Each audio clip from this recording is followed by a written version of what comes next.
Shalom jemaat yang dikasihi Tuhan. Hari ini kita patut bersyukur kepada Tuhan diberikan hari perhentian. Kita akan bersama-sama datang kepada Tuhan, beribadah kepadanya dengan penuh sukacita. Oleh sebab itu saya mengundang jemaat sekalian untuk bersama-sama bangkit berdiri. Kita akan datang kepada Tuhan di dalam puji-pujian dengan hormat dan juga mendengarkan kehendak-Nya melalui kebenaran firman Tuhan. Mari kita teduhkan hati kita di hadapan Tuhan.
Kebaktian kita pada hari ini akan kita mulai dengan pengakuan bahwa pertolongan kita adalah di dalam nama Tuhan yang menciptakan langit dan bumi.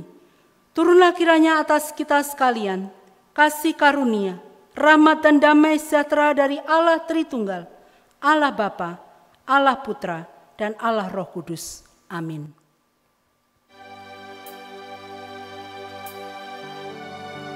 Dialah Raja alam semesta, hanya kepadanya lah kita patut puji dan sembahkan.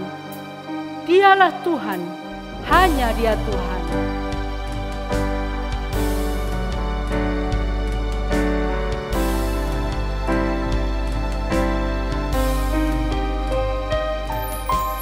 Hanya Dia Tuhan, Dialah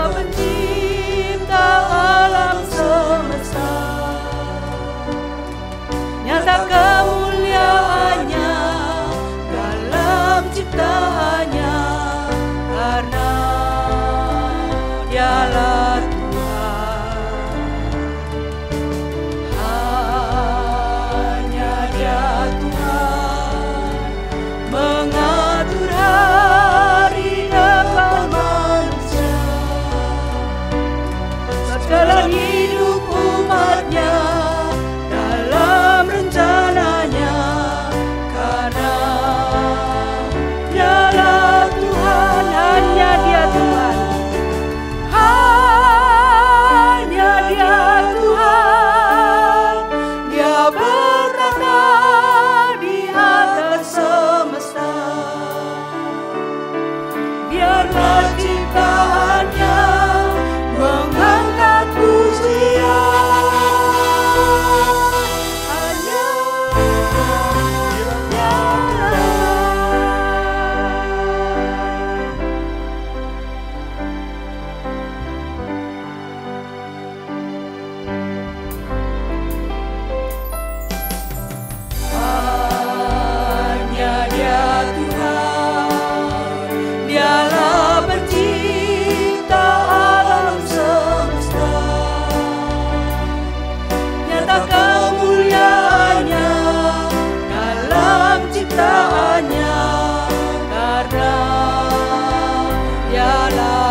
hanya Engkau adalah Tuhan.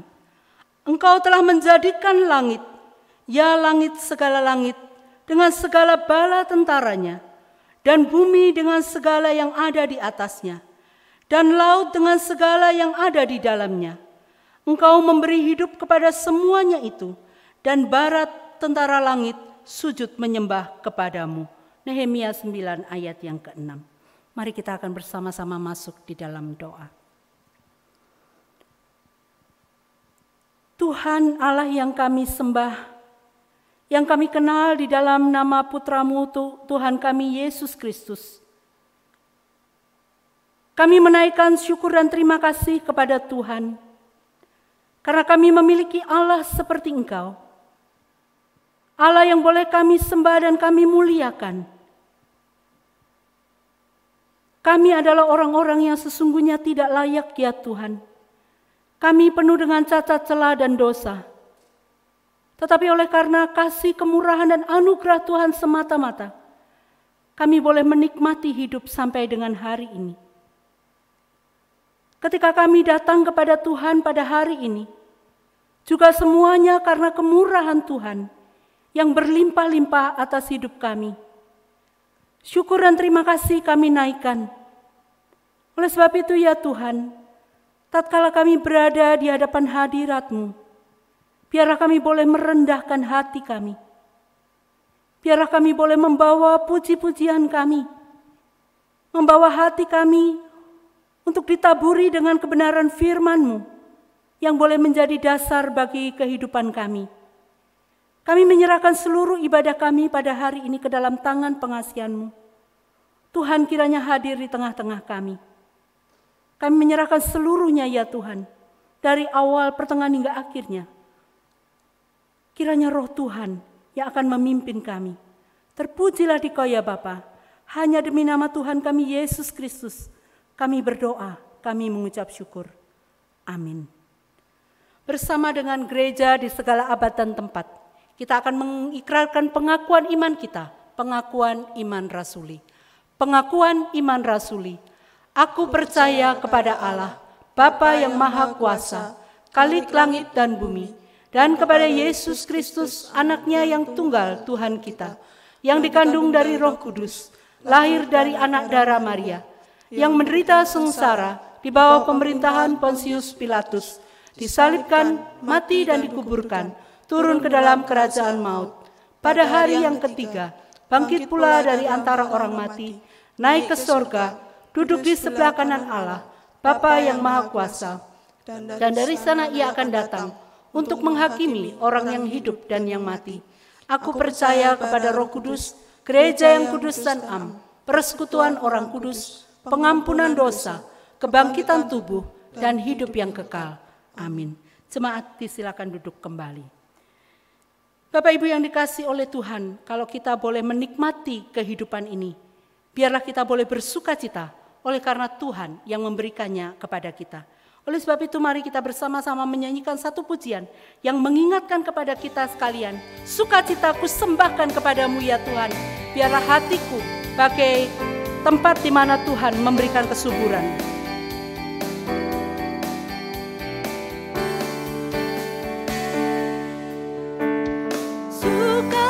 Sukacitaku sembahkan hanya pada Tuhanku. Hatiku bagaikan bunga mekar karena sinarnya. Awan maut ketakutan dienyahkan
sumber berkat pohon rahmat, anugerahnya kekalan, sukacita kehidupan mengalir memancarlah. Anak Tuhan bersaudara, hidup dalam kasih-Nya, kita saling mengasihi dalam surga yang kekal.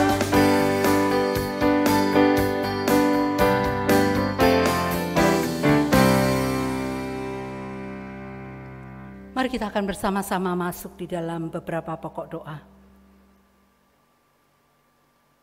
Bapa di surga, tatkala kami boleh beribadah kepada Tuhan, kami juga hendak membawa doa-doa kami kepada Tuhan. Kami mengucap syukur Tuhan, boleh ada dan hidup sampai dengan hari ini. Kami bersyukur Tuhan juga untuk gereja kami yang kami cintai, gereja di mana kami boleh bertumbuh. Biarlah melalui gereja ini kami senantiasa Tuhan mengingat cinta kasih Tuhan di dalam kehidupan kami dan mewartakannya kepada banyak orang di sekeliling kami, supaya mereka juga boleh melihat kasih Tuhan, penyertaan Tuhan, pertolongan Tuhan melalui kehidupan yang Tuhan berikan. Terima kasih ya Bapa untuk gereja kami, kiranya jemaat di tempat ini semakin hari semakin bertumbuh di dalam pengenalan akan Tuhan. Kami juga berdoa bagi hamba-hamba Tuhan yang melayani. Kiranya Tuhan juga memberikan kepada mereka pimpinan, hikmat bijaksana untuk dapat memberikan kesegaran kepada kami sekalian ya Tuhan, menuntun kami jemaat-Mu untuk boleh sungguh-sungguh mengenal Engkau Tuhan sebagai Tuhan dan Juru Selamat kami, dan hidup setia kepada Tuhan di dalam pelayanan-pelayanan yang boleh dikerjakan. Kami serahkan ya Tuhan, kiranya Engkau juga memberikan hikmat bijaksana di dalam pelayanan-pelayanan yang boleh mereka kerjakan. Berkatilah juga untuk setiap keluarga mereka, supaya sungguh Tuhan, kehidupan keluarga mereka adalah kehidupan yang boleh dibawa dan melayani Tuhan. Kami juga menyerahkan saat ini untuk bangsa dan negara kami. Tuhan, kami terus berdoa bagi bangsa dan negara kami. Kami tahu Tuhan, bangsa kami, bangsa yang besar, bangsa yang seharusnya bisa hidup makmur dan sejahtera. Namun karena ada hal-hal Tuhan, ada isu-isu di negara kami yang sampai dengan hari ini masih merupakan pekerjaan yang besar.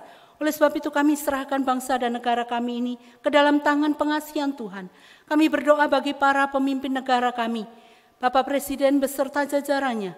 Kiranya Tuhan yang memberkati, Tuhan terus menolong mereka untuk menjadikan bangsa ini, membawa bangsa ini Tuhan, menjadi bangsa yang takut akan Tuhan, menjadi bangsa yang sungguh-sungguh besar Tuhan di dalam kehidupan mereka.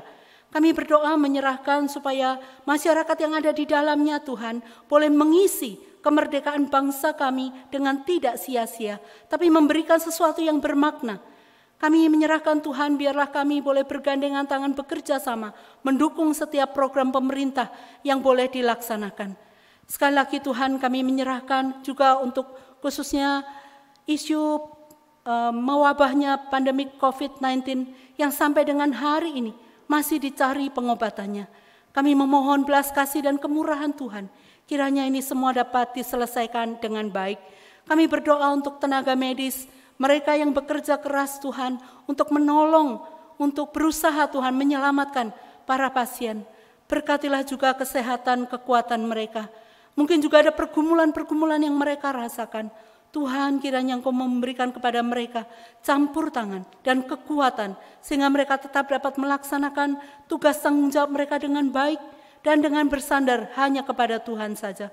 Kami serahkan ke dalam tangan-Mu ya Tuhan. Kiranya mereka dijauhkan dari terjangkitnya wabah COVID ini. Kami serahkan Tuhan ke dalam tangan-Mu. Juga untuk setiap pekerjaan yang mereka boleh kerjakan, lakukan. Tuhan kiranya memberkati mereka. Kami juga mengingat sekali lagi Tuhan untuk jemaat Tuhan di tempat kami yang mungkin juga dalam kondisi lemah tubuh. Kami serahkan ke dalam tangan-Mu Tuhan, kiranya Engkau berkenan memberkati dan memberikan kekuatan kepada mereka. Mereka yang mungkin dalam pergumulan, kiranya Tuhan juga turut bekerja dan campur tangan, memberikan jalan keluar pada waktu yang dibutuhkan. Biarlah jemaat-Mu boleh tetap berharap dan bersandar kepada Tuhan di dalam pergumulan-pergumulan terberat dan terlemah sekalipun. Kami serahkan ya Tuhan ke dalam tangan pengasihan Tuhan. Mereka yang bergumul dalam kehidupan rumah tangga, perekonomian, anak-anak yang mungkin sedang bertumbuh. Kami serahkan ya Tuhan ke dalam tangan pengasihan-Mu. Tuhan kiranya turut bekerja dan campur tangan. Terima kasih ya Bapa. Ini doa yang boleh kami bawa kepada Tuhan. Kami serahkan kepada Tuhan. Mungkin di antara jemaat Tuhan juga ada yang hendak berdoa secara pribadi. Kepada jemaat diberikan kesempatan untuk berdoa dengan teduh secara pribadi di hadapan Tuhan.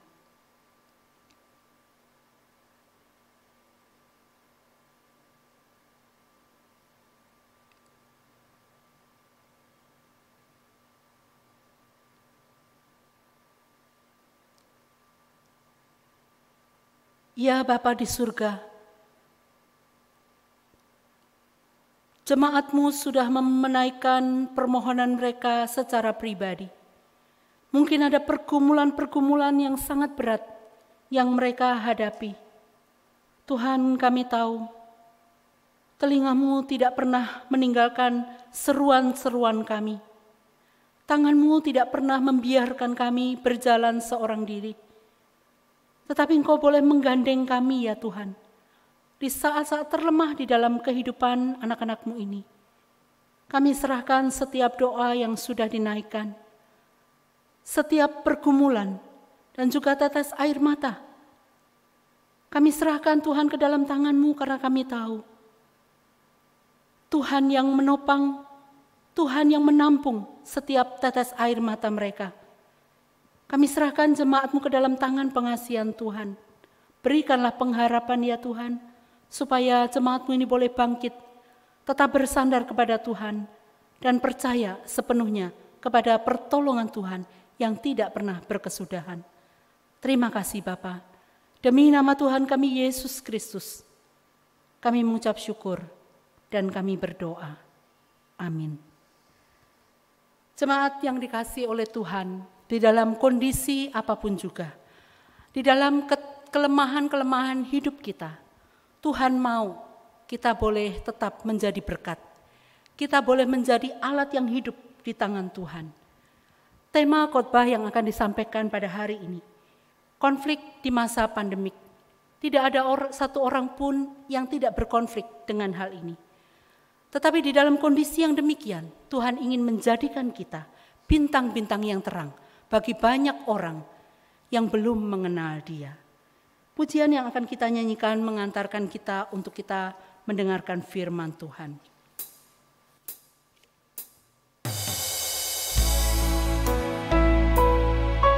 Biarlah kita hidup seturut dengan kehendak Tuhan dan tetap mengerjakan keselamatan itu dalam hidup kita.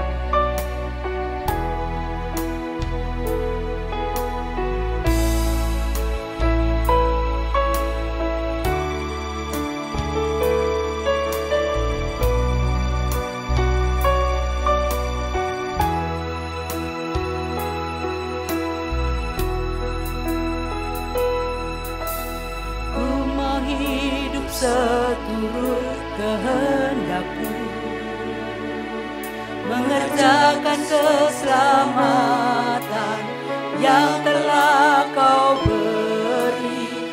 Biarlah hidupku menjadi jawaban bagi setiap orang yang membutuhkan. Mau bercahaya bagaikan bintang-bintang, di tengah kegelapan terpancar terang kasih Tuhan. Mau bercahaya bermegah dalam Dia, menyaksikan kemurahan Tuhan, menceritakan perbuatan Tuhan. Ku rindu hidup selalu bercahaya dalam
tengah kegelapan terpancar terang kasih Tuhan.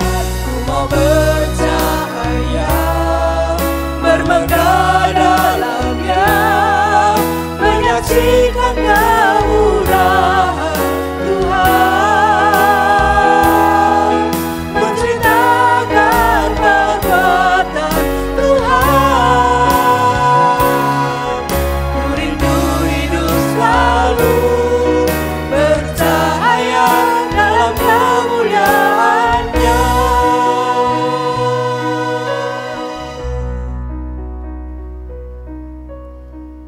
Firman Tuhan akan disampaikan oleh Bapak Pendeta Heri Kwok. Waktu dan tempat saya berikan. Mari kita berdoa. Bapa kami di dalam sorga, kami menaikkan puji dan syukur kepadamu, karena kami boleh menikmati hari perhentian untuk kami beribadah kepada Tuhan. Meskipun kami tidak bisa datang ke rumah Tuhan secara langsung, fisik kami tidak bisa hadir bersama dengan saudara-saudara seiman di rumah Tuhan. Namun di dalam kesempatan ibadah online, kami tetap dapat merasakan sukacita dari Tuhan. Biarlah firman-Mu yang akan kami baca dan yang akan kami dengar urayanya, Tuhan yang menolong untuk kami dapat memeliharanya, yaitu menyimpannya dan melakukannya. Bapa di sorga, tolonglah hamba Tuhan di dalam segala keterbatasan dia. Layakkanlah dia untuk menyampaikan firman-Mu yang kudus. Kami membutuhkan firman-Mu Bapa, karena firman-Mu lah yang dapat merubah hidup kami menjadi pribadi yang menuju kepada keserupaan dengan gambar anak Allah. Terima kasih Bapa. Di dalam nama Tuhan kami Yesus Kristus, Tuhan dan Juru Selamat kami yang hidup, kami berdoa. Amin. Shalom, jemaat Tuhan yang saya kasihi di dalam Kristus Yesus, Jemaat Gereja Kristen Kalam Kudus di Yogyakarta. Bagaimana kabar Bapak Ibu? Saya harap dalam keadaan sehat. Ya, meskipun kita berada di rumah masing-masing, tetapi kita bisa beribadah kepada Tuhan. Dan saya senang juga dapat menyampaikan firman Tuhan, kabar baik kepada Bapak, Ibu, dan Saudara. Terima kasih untuk Musetitus yang menghubungi saya dan mempercayakan saya, dan juga pasti anggota majelis jemaat yang mempercayakan saya untuk juga boleh pelayanan pada pagi hari ini. Mari kita akan membaca bagian firman Tuhan di dalam Kolose pasalnya yang ketiga, ayat 18 sampai ayat 21, nanti dilanjutkan sampai dengan ayat yang ke-23 ya. Kolose pasal 3 ayat 18 sampai 21, lalu kemudian ayat 23. Firman Tuhan berbunyi, "Hai istri-istri, tunduklah kepada suamimu sebagaimana seharusnya di dalam Tuhan. Hai suami-suami, kasihilah istrimu dan jangan berlaku kasar terhadap dia. Hai anak-anak, taatilah orang tuamu dalam segala hal, karena itulah yang indah di dalam Tuhan. Hai bapak-bapak, janganlah sakiti hati anakmu, supaya jangan tawar hatinya." Ayat yang ke-23, "Apapun juga yang kamu perbuat, perbuatlah dengan segenap hatimu, seperti untuk Tuhan dan bukan untuk manusia." Sampai sedemikian jauh pembacaan firman Tuhan. Yang berbahagia adalah kita yang membaca firman Tuhan dan memeliharanya, yaitu menyimpan dan melakukan dalam hidup sehari-hari. Bapak Ibu, tema yang akan kita bicarakan pada pagi hari ini adalah konflik di masa pandemik. Konflik di masa pandemik. Bapak Ibu dan Saudara, kalau kita merenungkan diri kita, sesungguhnya kita sebagai manusia kadang bersikap yang lucu. Lucu karena apa? Coba kita flashback pada waktu kita pacaran. Bapak Ibu, waktu kita pacaran, kita rasanya senang sekali ingin bertemu dengan kekasih kita. Bahkan kita berharap tiada hari tanpa terputus untuk bertemu. Artinya mau ketemu terus. Bahkan hujan pun kita rasanya juga tidak pusing, mau ketemu. Tetapi setelah kita menikah, berjalan pernikahan kita, herannya kita justru rasanya ingin jarang ketemu. Ya, kita sibuk dengan pekerjaan kita, rasanya lebih enjoy dengan pekerjaan kita. Anak-anak juga rasanya sekolah jauh lebih enak daripada di rumah. Nah, waktu pandemi ini, COVID-19, mau tidak mau kita berada di rumah terus. Yang bekerja sekarang bekerja dari rumah. Yang sekolah sekarang sekolah dari rumah. Dengan kata lain, sekarang sama-sama berkumpul terus menerus. Dan setiap hari ada di rumah. Nah, saudara bisa bayangkan kan? Sebelum pacaran, mau ketemu terus. Sesudah menikah, rasanya jarang ketemu, itu jauh lebih baik. Begitu sekarang pandemi, disuruh kumpul terus. Nah, kira-kira reaksinya bagaimana Bapak Ibu? Bisa terjadi konflik kah? Dulu waktu belum punya anak, mau sekali punya anak. Sudah dikasih anak, lalu anak sudah mulai agak besar bersekolah. Rasanya setelah di sekolah, saudara-saudara merasa senang, nggak terlalu dipusingkan. Rasanya mau sekolah terus. Giliran dia libur, orang tua pusing. Udahlah sekolah. Nah, sekarang sekolahnya dari rumah. Orang tua lebih pusing lagi. Karena dia harus tutor, bantu anak-anaknya, apalagi yang masih kecil, untuk sekolah online. Nah, kira-kira kalau terus ketemu, rasanya terjadi apa? Bisa saja terjadi konflik. Nah, saudara-saudara, kita akan belajar tentang konflik di masa pandemik ini. Ya, ada 3 hal yang ingin kita coba pikirkan bersama. Masalah yang bisa timbul di dalam keluarga di masa pandemi. Yang pertama, oleh karena kita ada di dalam kondisi yang selalu bersama-sama. Sehingga terjadi intensitas pertemuan yang sangat maksimal. Yang sangat banyak sekali. Frekuensi kita bersama-sama dengan orang-orang di rumah itu terus menerus terjadi. Saudara bisa bayangkan, dari bulan Maret minggu ke-4 kita sudah disuruh ada di rumah. Lalu April, Mei, Juni, Juli, Agustus. Sekarang September. 6 bulan saudara-saudara. 6 bulan berada di rumah. Bisa bayangkan 6 bulan berada di rumah, interaksinya bagaimana, pergesekannya bagaimana. Saya punya sahabat pada waktu pergi bersama-sama dengan saya karena saya ingin mengunjungi orang tuanya. Di tengah jalan dia cerita. Dia bilang, saya pusing sama ipar saya. Iparnya laki-laki. Ipar saya ribut dengan adik saya yang laki-laki. Karena ipar saya tinggal satu rumah bersama adik saya. Bersama papa saya. Sehingga apa? Sehingga yang terjadi waktu pandemi ini mereka sama-sama di rumah tiap hari ketemu. Ribut masalah sepele. Masalah apa? Masalah parkir motor yang dianggap oleh iparnya ini sembarangan dilakukan oleh adik iparnya. Jadi ngocehlah kakak iparnya. Adik iparnya kesel. Ini rumah gua, ini rumah papa gua, lu yang numpang. Akhirnya ribut saudara-saudara. Dan ributnya itu timpuk-timpukan saudara-saudara. Nah, inilah yang terjadi di dalam intensitas atau frekuensi pertemuan yang sangat banyak, yang sangat maksimal, namun tidak bisa dibangun secara baik. Sehingga apa? Sehingga pergesekan yang terjadi dengan emosi, dengan nafsu yang kemudian diumbar, akhirnya terjadilah keributan. Nah, itu sebabnya saudara, kita harus memikirkan bagaimana supaya frekuensi atau intensitas pertemuan yang sangat banyak ini dibangun secara baik. Artinya dikelola secara baik, dimanage secara baik. Nah, saudara-saudara, kita harus kembali kepada kitab suci. Kalau kita membaca tulisan Rasul Paulus sedang berbicara tentang keluarga.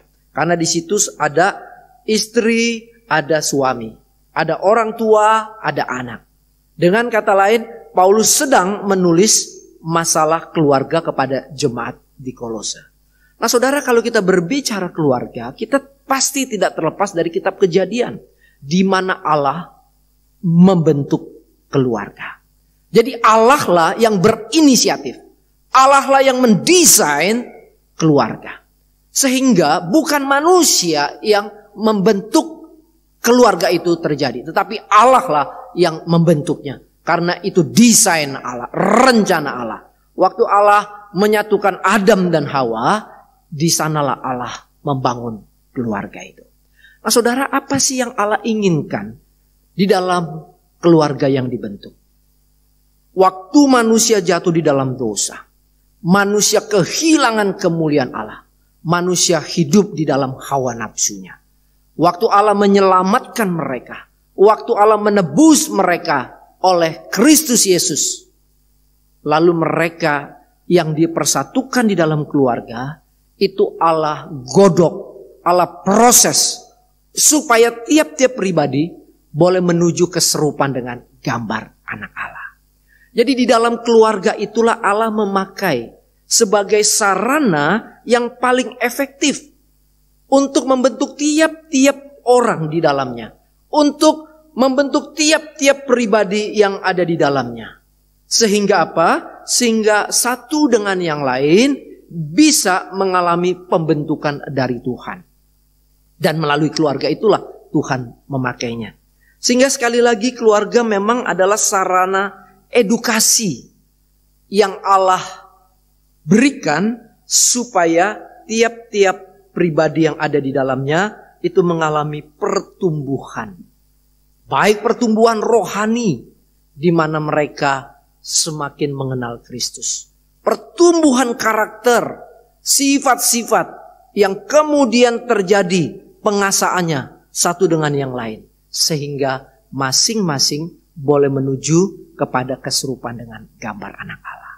Nah jadi Bapak Ibu dan Saudara, kalau kita menyadari bahwa frekuensi atau intensitas pertemuan kita sekarang sangat maksimal, harus diwaspadai untuk tetap menaruh di dalam pikiran dan hati kita bahwa Allah membuat saya menjadi satu keluarga supaya saya dan anggota keluarga mengalami pertumbuhan rohani.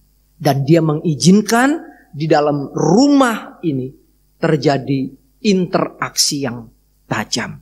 Interaksi antara suami dan istri, interaksi antara anak dengan orang tua. Dan waktu saudara mempunyai waktu yang sangat banyak, maka di sana saudara semakin kenal.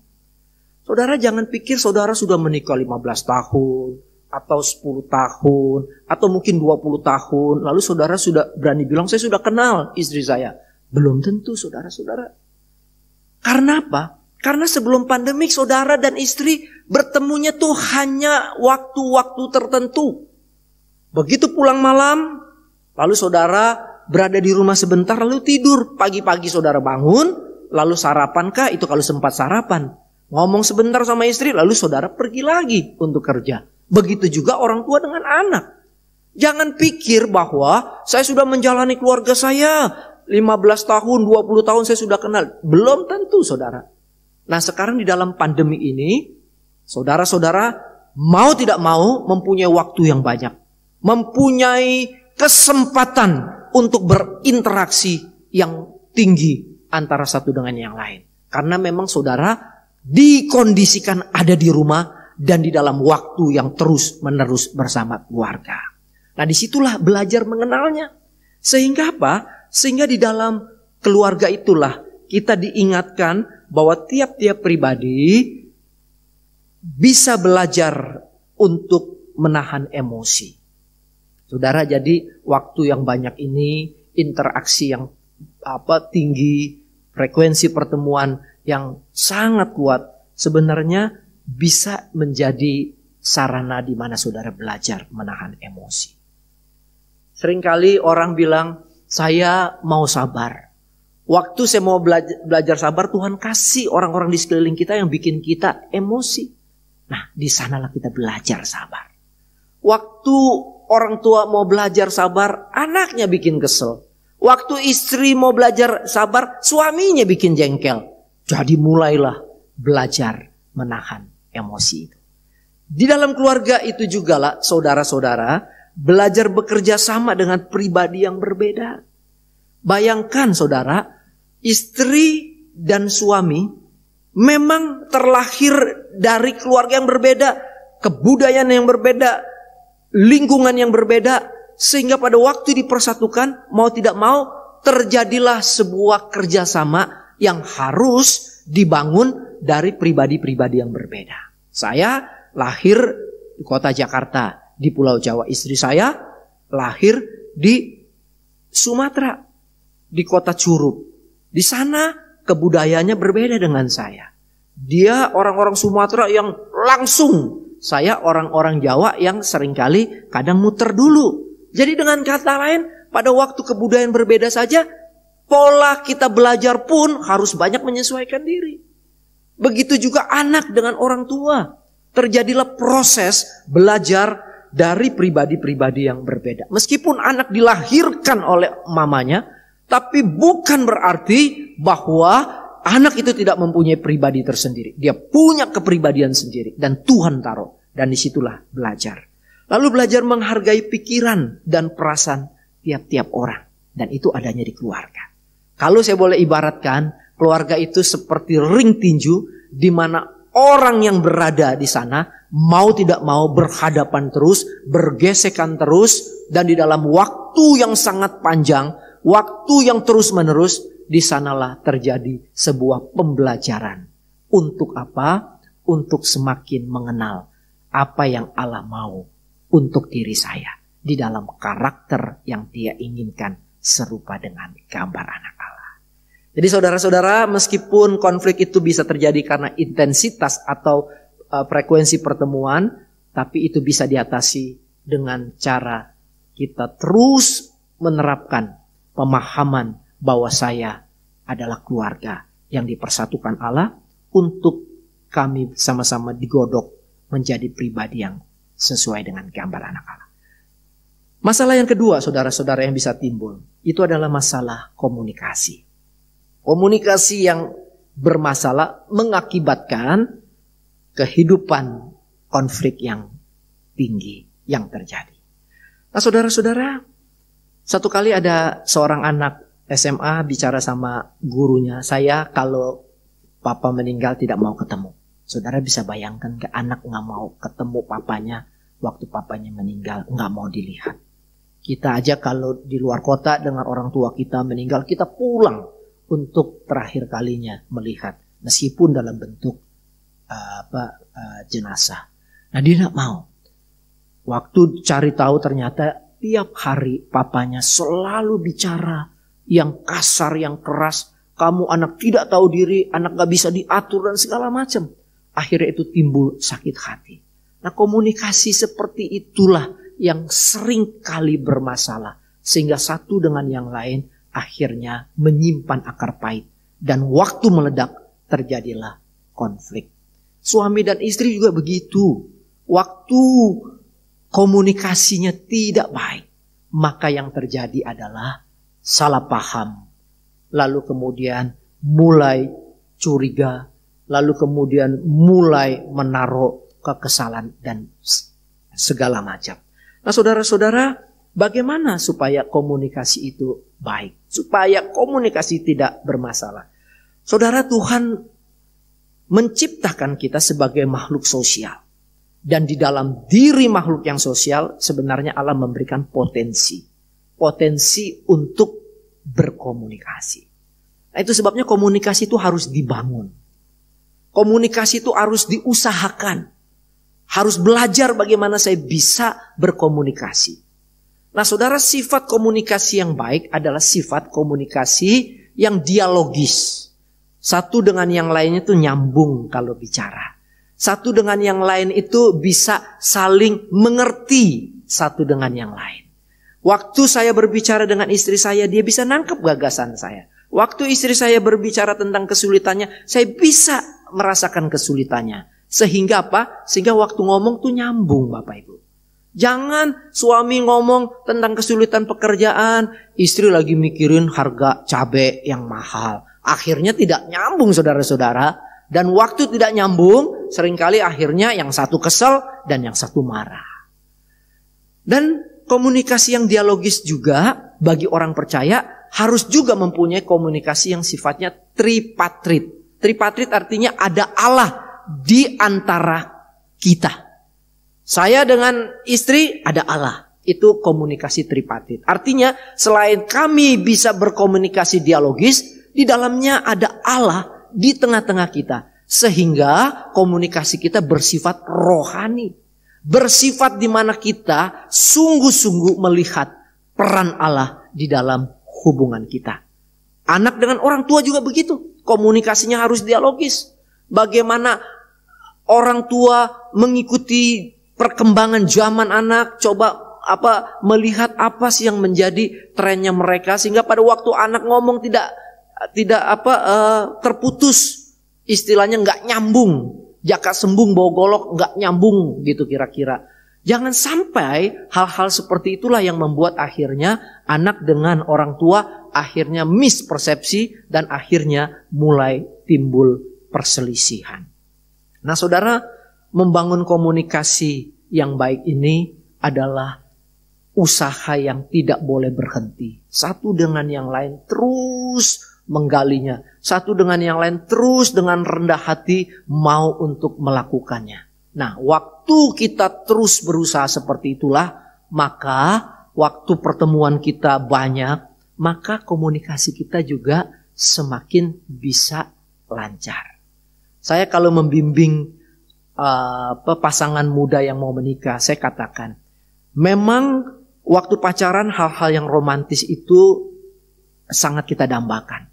Tetapi yang perlu dicermati bahwa nanti waktu rumah tangga, yang paling terbanyak dalam hidup kita adalah komunikasi. Di dalam komunikasi yang tidak dibangun itulah kalian akhirnya seringkali menjadi tawar. Bisa sama-sama di satu ranjang tapi ngomongannya sangat sedikit. Bisa sama-sama di ruang makan meja tapi ngomongannya bisa sangat minim sekali. Dan herannya waktu kita ngomong sama orang-orang di kantor, kita bisa ngomong secara banyak. Istri saya pernah ngomong tuh, kamu kalau mau jemaat kok banyak ngomong. Kalau sama saya kok sedikit ngomong. Nah, saudara-saudara, saya pikir itu adalah masalah komunikasi yang benar-benar harus diwaspadai. Sehingga waktu pertemuan itu intens, waktunya banyak, dan komunikasi ada, maka itu bisa membuat kita mengalami pertumbuhan. Nah, saudara, Kolose memberikan kepada kita bahasa komunikasi. Bahasa komunikasi kalau istri tunduk. Kalau suami kasihi, kalau anak taati orang tua, kalau orang tua jangan sakiti anak. Itu adalah bahasa komunikasi yang kita harus bangun. Sehingga waktu sifat dialogis dan sifat tripatrit itu ada, saudara tetap melihat bahasa yang Allah berikan di dalam rumah tangga, dalam keluarga Kristen, bahasa yang di dalam kitab Kolose Paulus sampaikan kepada kita pagi hari ini. Nah, bagaimana suami mengasihi bahasanya? Bagaimana istri tunduk bahasanya? Ini benar-benar perjuangan yang terus-menerus harus terjadi. Saudara, satu kali saya sama istri pergi makan. Makan malam, saudara. Kan suasananya enak. Ngobrol-ngobrol, bahkan ketawa-ketawa. Waktu kami pulang di mobil, lalu kami bercakap satu topik. Saya lupa topiknya. Tetapi yang saya tahu bahwa kami berantem kemudian. Jadi dari topik itu kami berantem. Dan berantemnya itu tidak main-main, saudara. Kami ribut besar. Jadi sepanjang jalan istri saya bicara terus, saudara-saudara. Dan memang kaum wanita, ibu memang punya kemampuan bicara banyak kan. Jadi dia ngomong mulu. Saya sudah diem. Maksud saya diem tuh kagak mau meresponnya supaya dia diem, saudara. Tapi rupanya waktu saya diam, dia lebih banyak bicara, saudara. Jadi akhirnya saya mulai merasa aduh pusing, saudara. Lagi mobil macet, aduh tambah mulai naik spaning. Akhirnya saya bilang sama dia, kamu bisa diam gak sih? Kalau kamu nggak bisa diam, saya bilang, turun dari mobil ini. Saudara, waktu saya ngomong itu sebenarnya saya spontan tidak mau untuk dia turun. Cuman maksudnya diem lah gitu. Saudara, habis saya ngomong begitu, dia bilang, saya minta turun. Kaget saya, saudara. Saya berhentiin mobil. Saya bilang, turun, ayo. Waktu saya bilang turun, sebenarnya maksud saya tidak, saudara. Cuman gertak aja. Lu jangan begitulah. Saya juga bisa gertak nih, turun. Dia turun, saudara-saudara. Waktu dia turun, dia banting pintu mobil. Bikin saya kaget. Saya kesel, saudara. Saya kembali nyetir. Saya tinggalin dia. Saya lihat dari kaca di mobil supaya saya bisa tahu apakah dia kemudian berbalik gitu. Lalu kemudian berbalik, lalu melambaikan tangan. Harry, tolong kembali. Kira-kira seperti film sinetron gitu kan. Saya pikir coba terjadi. Enggak, saudara-saudara. Dia tetap membalikkan mukanya dari mobil saya. Waduh, semakin mobil jalan terus, semakin jauh. Saya lihat dia tidak bergerak. Dia diam saja, saudara-saudara. Hati kecil saya bilang, kamu gak boleh begitu. Apalagi saya tinggalkan istri itu di jalan Grogol ke Cengkareng. Kan itu serem, saudara-saudara. Waduh, saya kaget. Saya buru-buru balik. Saya lihat dari seberang jalan, istri saya tetap diam di tempat. Saudara, kenapa istri saya diam di tempat, saudara? Dia gak kemana-mana. Karena dompetnya ketinggalan di mobil, saudara-saudara. Jadi dia pasti ada di sana. Jadi saya punya peluang untuk balik dan ketemu. Waktu ketemu, saya bukakan pintu, saya suruh naik. Dia naik. Dia naik dengan muka diam, saudara. Di mobil kan jadi kaku. Saya pikir, aduh, apa yang saya perlu bicarakan. Saudara, saya pikir-pikir bahwa permasalahan ini kok jadi begini kacau. Lalu kemudian saya mulai bicara. Kalimat pertama yang saya sampaikan adalah, San, saya minta maaf. Saudara, saya ingat bahasa di ayat 19 Kolose pasal 3. Hai suami, kasihlah istrimu. San, saya minta maaf. Saudara, waktu saya bicara, saya minta maaf. Yang terjadi apa, saudara? Waktu bilang maaf, saya pegang tangannya. Dia nangis meraung-raung. Dan dia juga merasa menyesal dan merasa juga bersalah. Cuman bahasanya menangis, saudara. Hari itu kami kemudian rekonsiliasi. Kami kemudian mulai menyadari kekeliruan kami. Saudara, bahasanya, komunikasinya, itu ada di dalam kitab suci kita. Anak dengan orang tua juga gitu. Saya pernah mengkonseling anak yang tinju mamanya. Masalahnya cuma karena handuk yang ditaruh di kamarnya, mamanya suruh taruh, sementara anaknya lagi belajar, dia bilang sebentar, tapi mamanya nggak mau tahu, bilang taruh lagi sampai 3 kali, akhirnya ditonjok. Tapi setelah saya pertemukan, masing-masing saya bawa kepada Kristus, masing-masing menyadari kekeliruannya. Waktu bertemu, sang anak minta maaf sama mamanya. Sang mama pun merasa bahwa dia juga ada andil salah dan minta maaf. Dua-duanya saling minta maaf. Menangis, saudara. Saya sebagai konselor pun hari itu menangis. Melihat betapa indahnya bahasa kitab suci. Komunikasi dialogisnya terjadi. Komunikasi tripatrit Allah ada di tengah-tengah terjadi. Dan bahasanya bahasa kitab Kolose. Hai anak, taatilah orang tuamu. Hai orang tua, jangan buat anakmu tawar hati, marah dan segala macam. Saudara, mari membangun komunikasi. Jangan pikir karena saya sudah menikah, sudah cukup lama, lalu komunikasi saya sudah cukup. Tidak. Komunikasi kita sampai kita meninggal terus harus dibangun. Supaya apa? Supaya waktu kita mengalami masa seperti ini, masa di mana kita sama-sama punya pertemuan yang sangat tinggi, punya kesempatan berinteraksi yang banyak, kita bisa membangun komunikasi yang indah satu dengan yang lain. Dan yang terakhir, saudara-saudara, yang timbul seringkali karena terjadinya kesulitan untuk menumbuhkan kreativitas di antara keluarga. Bayangkan, tiap hari terus di rumah bekerja, belajar dari rumah. Setelah belajar, setelah bekerja, apa yang mau dikerjakan? Nggak bisa kemana-mana. Main handphone. Yang satu main handphone, yang satu main handphone, atau telepon-teleponan. Itu saja yang dilakukan. Jadi interaksi itu adalah interaksi di mana kita melakukan yang kita mau berdasarkan apa yang kita senangi. Main handphone ya main handphone, ngobrol-ngobrol WhatsApp bisa sampai berjam-jam. Sehingga kegiatannya cuma itu, saudara-saudara. Bayangkan dari pertemuan di mana saudara bisa 18 jam di rumah. Taruhlah kalau 24 jam dipotong tidur 8 jam, selebihnya saudara bertemu terus. Kegiatan bekerja, kegiatan belajar dilakukan, kegiatan masak dilakukan. Lalu kemudian sisanya ya masing-masing pegang handphone. Yang istri nonton drakor, drama Korea. Yang suami sibuk mulai kongko sama temannya di WA, di grup. Anak lalu main games, bahkan games grup sama temannya. Cuman itu saja saudara-saudara. Akhirnya yang terjadi apa? Keboringan, kejenuhan. Karena mau tidak mau 6 bulan saudara melakukan itu terus jenuh. Nah saudara, yang perlu dilakukan adalah bagaimana membangun kreativitas. Kreativitas itu diasah. Nah kreativitas ini adalah hal yang perlu kita cermati dari talenta yang dipercayakan Tuhan kepada kita. Nah saudara, saya mau kasih contoh.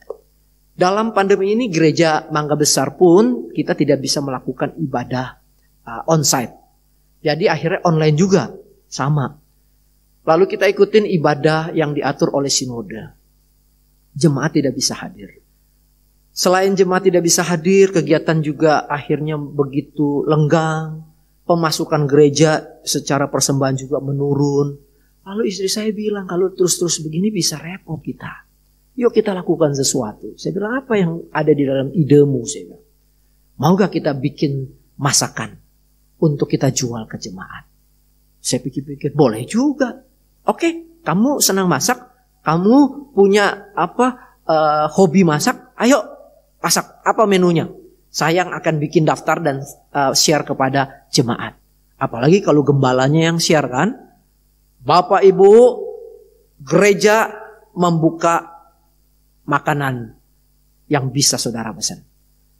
Kalau makanan yang dibuat oleh semu itu selain higienis, murah. Nah murahnya tuh saya munculkan saudara-saudara. Murah, higienis. Soal cita rasa nanti boleh diadu. Kalau cocok silakan terus langganan. Saudara, jemaat waktu saya WA-in, wah mulai tuh ada yang pesen-pesen. Mulai jadi langganan. Tapi saya pikir-pikir kalau jemaat Mangga Besar saja rasanya sedikit. Saya ingat jemaat-jemaat yang saya layani. Bahkan jemaat yang dulu pernah saya layani. Saya share lagi. Wah mulai lagi saudara. Wah mulai kewalahan. Bagaimana packingnya dan segala macam. Saya minta bantuan. Cuantau menginjil di lantai 3. Wah kami kerjasama. Lalu siapa yang kirim? Kita minta sekretariat. Karena orang sekretariat tetap kerja. Jadi selama 3 bulanan. Kami lakukan kegiatan itu saudara. Dari pagi sampai sore. Nggak terasa saudara. Waktu berlalu sangat cepat. Bahkan kami bisa mendapatkan keuntungan bersih 18 juta, hampir 18 juta buat kantin diakonia. Dan itu sangat mengesankan. Dan kreativitas yang diasah berdasarkan talenta yang Tuhan percayakan. Itulah yang kemudian menjadi dinamika, variasi hidup di tengah pandemi. Di mana kita tidak bisa kemana-mana, tetapi kita tidak kehilangan bagaimana kita bisa berkarya. Bapak, Ibu, dan Saudara yang saya kasih dalam Tuhan. Mari coba pikirkan hobimu. Pikirkan apa sih yang engkau bisa. Lakukan. Misalnya ada kesempatan punya kemampuan membenarkan rumah, betulin rumah. Coba lihat mana yang bocor. Mulai coba bersihkan. Itu tanpa terasa waktu akan terisi dengan hal-hal yang berguna. Tidak hanya main handphone, tidak hanya nonton film, tidak hanya main games. Tapi kita bisa menikmati kebersamaan itu. Apalagi kalau saling gotong royong dalam satu kreativitas yang bisa dikerjakan. Kiranya Tuhan menolong Bapak Ibu untuk sungguh-sungguh bisa mengatasi jikalau terjadi konflik di masa pandemi. Karena kita sama-sama berkumpul di dalam waktu yang panjang, yang lama. Dan biarlah firman Tuhan yang membawa kita lagi sebagai keluarga semakin mempertajam bahwa Tuhan tidak pernah salah menjadikan engkau satu keluarga dengan anggota yang engkau kasih. Mari kita berdoa. Kami bersyukur kepada Tuhan karena firman-Mu lah yang terus-menerus mengajar kami, mengingatkan bahwa Tuhan membentuk kami sebagai keluarga, supaya di dalam keluarga yang dibentuk itulah Engkau mempersiapkan kami menjadi pribadi-pribadi yang menuju keserupan dengan gambar anak Allah. Dan di dalam keluarga inilah Tuhan mengajarkan kami untuk boleh saling membangun dengan komunikasi yang Alkitab ajarkan. Komunikasi yang memuliakan Tuhan. Komunikasi di mana kami satu dengan yang lain boleh saling mengisi, saling membangun. Dan juga di dalam keluargalah Tuhan menajamkan talenta yang ada. Sehingga pada waktu kami mempunyai kesempatan yang panjang bersama-sama, maka talenta itu bisa digali dan dikembangkan lebih luas lagi. Ya Tuhan, di masa pandemi ini, kiranya Tuhan memampukan anggota keluarga untuk boleh menikmati masa-masa yang Tuhan kasih bersama keluarga secara banyak. Sehingga di sanalah mereka, tiap-tiap keluarga mengalami kehadiran Tuhan yang nyata. Tuhan berkati gereja-Mu, Gereja Kristen Kalam Kudus di Yogyakarta. Melalui hamba Tuhan, baik itu Musetitus dan Semu, dan juga rohaniwan yang lain. Tuhan mampukan mereka menjadi hamba-hamba-Mu yang boleh membawa umat-Mu dalam pertumbuhan rohani yang baik. Bersama anggota majelis, biarlah mereka boleh bekerja sama di dalam kekuatan yang datangnya dari Tuhan. Sehati mereka melayani di sana, mengembangkan gereja-Mu, menjangkau jiwa-jiwa yang masih banyak belum mengenal Tuhan.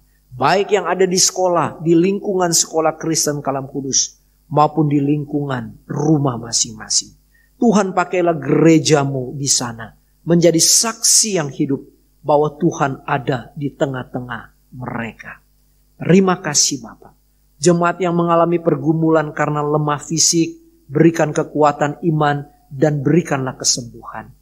Jemaat yang mengalami pergumulan usaha karena kesulitan ekonomi, usaha sepi, pekerjaan juga mengalami kesulitan-kesulitan yang berarti, Tuhan tolonglah supaya tetap diberikan jalan keluar, diberikan rejeki untuk tiap-tiap anggota keluarga. Terima kasih Bapa.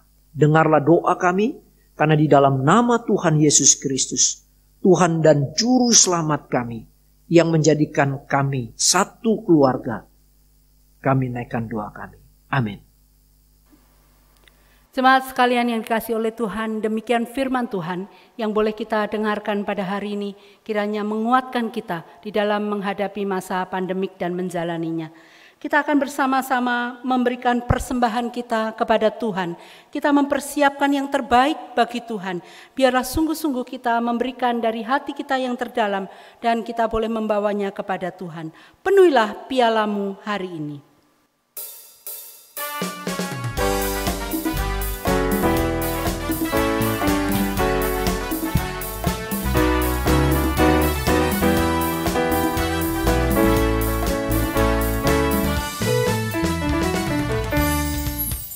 Rindukah kau hari ini bagi semua berkat-Ku dalam kehidupanmu, dan beroleh segala janji serta turut firman-Nya, kesenangan yang bakal dipenuhi hari ini di hatimu.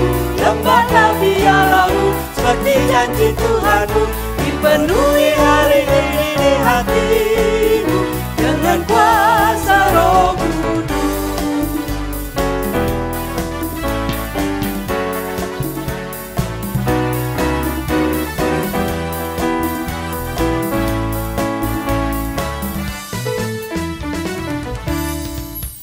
Bawalah pialamu kosong dari tanah liat, cuci dengan darahnya. Datang dengan kerendahan, keperluan yang besar, tunggu di hadirat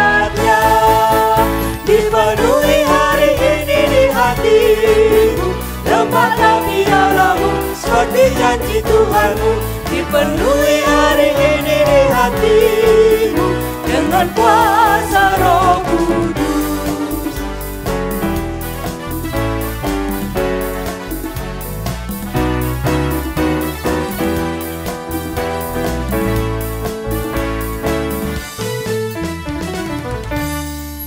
Mari kita bersama-sama membawa persembahan kita di dalam doa.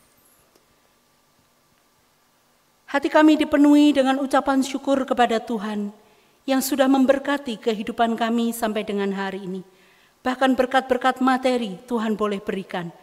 Saat ini kami membawa persembahan kami kepada Tuhan.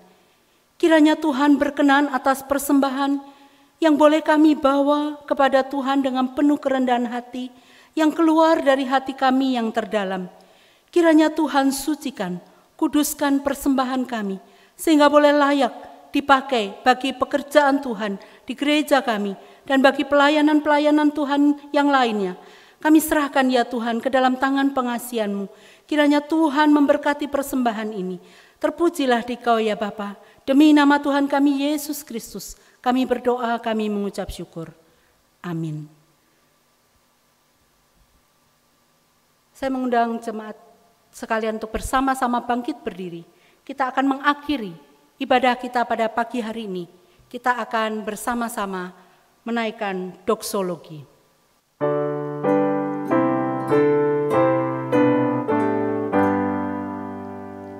Puji Allah Bapa Putra, puji Allah Roh Kudus, ketiganya yang esa, pohon selamat sumber berkat.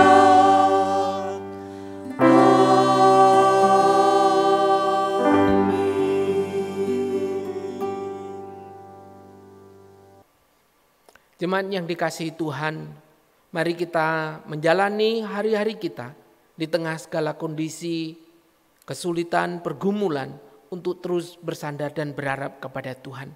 Sekarang arahkanlah hatimu kepada Tuhan dan terimalah berkat-Nya. Kiranya kasih karunia dari Allah Bapa, cinta kasih dari Tuhan Yesus Kristus, kekuatan, penghiburan, tuntunan dari Allah Roh Kudus, kiranya menyertai dan memampukan saudara sekalian untuk hidup melakukan kebenaran firman Tuhan mulai dari hari ini sampai Maranatha, Tuhan Yesus datang kedua kalinya. Amin.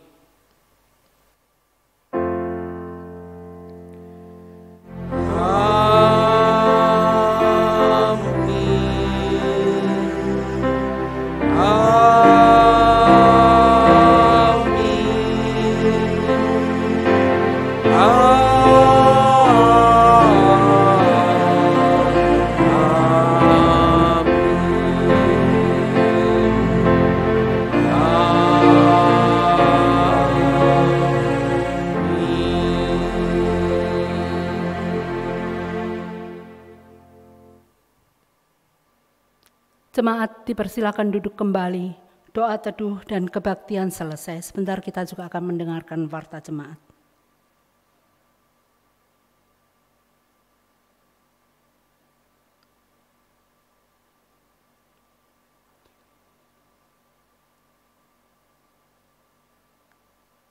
Bapak Ibu yang dikasihi oleh Tuhan, warta pada hari ini, yang pertama mengucapkan terima kasih kepada Bapak Pendeta Heri Kwok yang sudah menyampaikan firman Tuhan pada hari ini. Kiranya Tuhan memberkati pelayanan hamba-Nya. Berikutnya untuk persembahan, senantiasa diingatkan kepada jemaat, persembahan dapat diberikan melalui beberapa cara. Jemaat dapat mengumpulkan persembahan di rumah masing-masing dan bisa memberikan kepada TU pada jam kerja di hari-hari mulai dari hari Selasa sampai dengan hari Sabtu. Kemudian juga dapat disampaikan dengan cara scan QRIS atau juga dapat ditransfer melalui bank yang sudah tertera, baik itu di warta jemaat yang dicetak digital maupun yang tertera di layar Bapak Ibu masing-masing. Minggu depan tanggal 4 Oktober kita akan bersama-sama melaksanakan perjamuan kudus. Kiranya Bapak Ibu saudara sekalian dapat mempersiapkan hati dan juga diri masing-masing, mempersiapkan dengan baik sehingga kita dapat menerima perjamuan kudus dengan penuh khidmat di hadapan Tuhan. Kita dapat mempersiapkan perlengkapan perjamuan kudus di rumah kita masing-masing, yaitu sepotong roti tawar yang boleh dipotong kecil, kemudian untuk anggur sebagai pengganti anggur yaitu air putih atau teh atau sirup. Jemaat dapat mempersiapkan diri di rumah masing-masing dan biarlah Tuhan yang akan memberkati segala persiapan kita.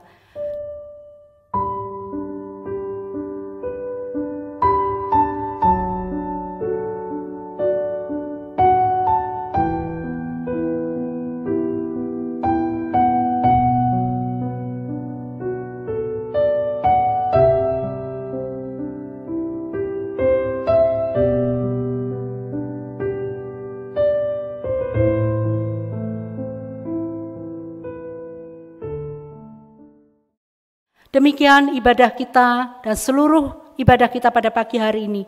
Kiranya Tuhan yang memberkati kita sekalian. Selamat beraktivitas, selamat hari Minggu. Tuhan memberkati.